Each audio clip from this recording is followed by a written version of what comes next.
requiring hundreds of the state's police departments to implement reforms.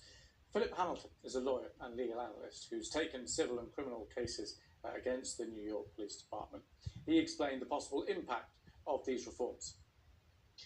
It will have a significant impact. As you noted, as of, well, at least yesterday, those records with respect to a lot of police officers, corrections officers, and the like were essentially kept secret.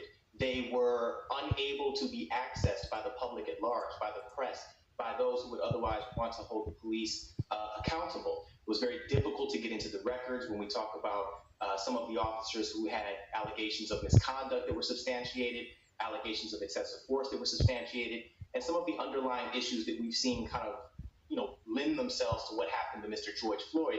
It was very difficult within New York to be able to figure out who were the bad officers and who were the good officers. And with Governor, what about, just on that, though, sorry to interrupt, what about the argument that these need to be kept restricted, not completely private, but they need to be kept restricted to protect from, matters of privacy, due process?